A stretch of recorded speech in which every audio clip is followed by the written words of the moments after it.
I entered a lucky dip painting competition at my local Warhammer store. The mini I got was the Lord of Blights, and the three paints I got were Administratum Grey, Castellan Green, and Bugman's Glow.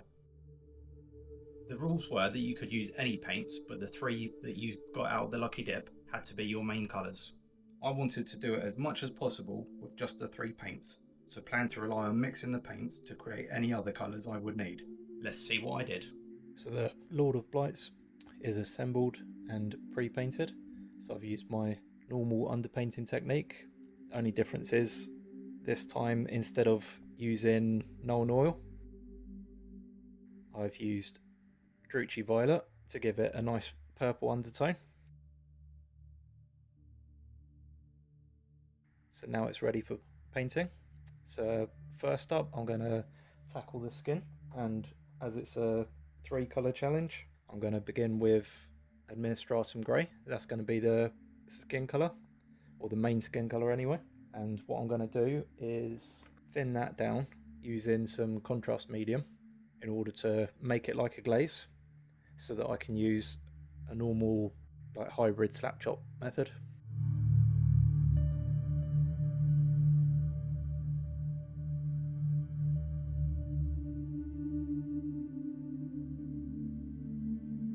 That smoothed out the transitions even more and has given it a nicer finish.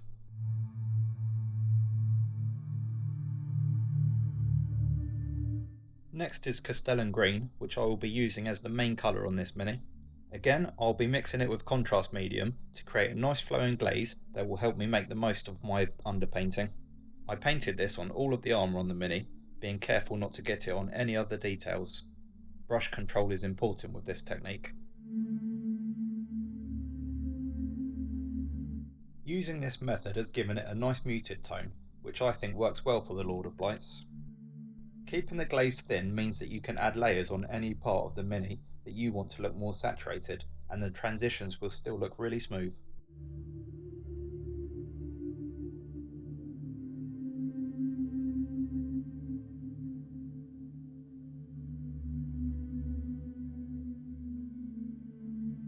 I'm pleased with this level of colour saturation, as it gives a look that I'm happy with for this mini, and I think will work well with this 3-colour challenge.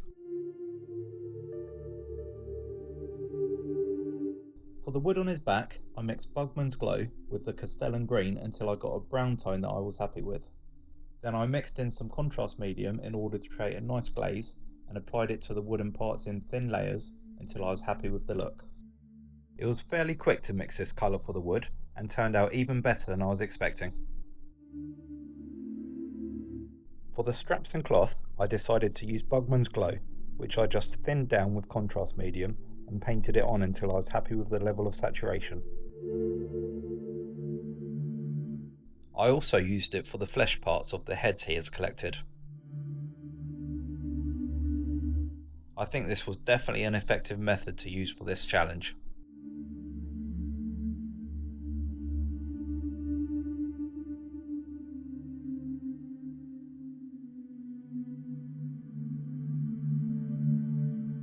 I forgot the wood on the shield when I was painting the other parts, so I went back to my Bugman's Glow and Castellan Green mix to paint it with.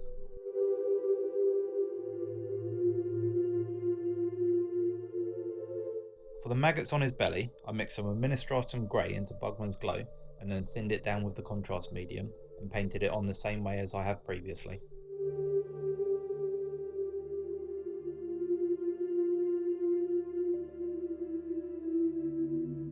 I'd completely forgotten the front of his helmet or mask thing, which I'd done using Castellan Green and contrast medium. Much better. For the horns, I added a bit more Administratum Grey to the mix I used for the maggots and glazed it on.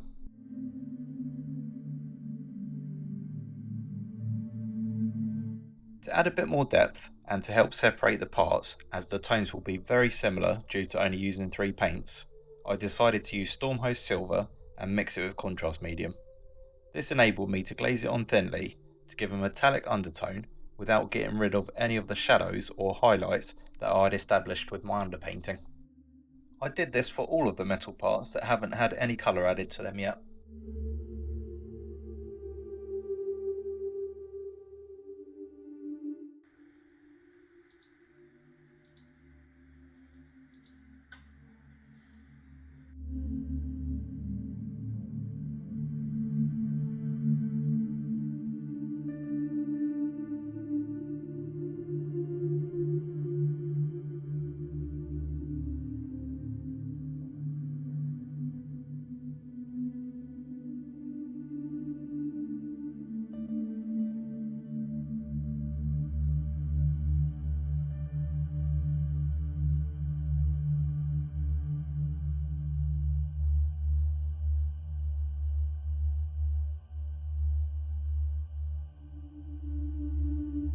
Then, using some technical storm shield, I painted over the maggots in order to give them a glossier finish that will hopefully make them look more slimy.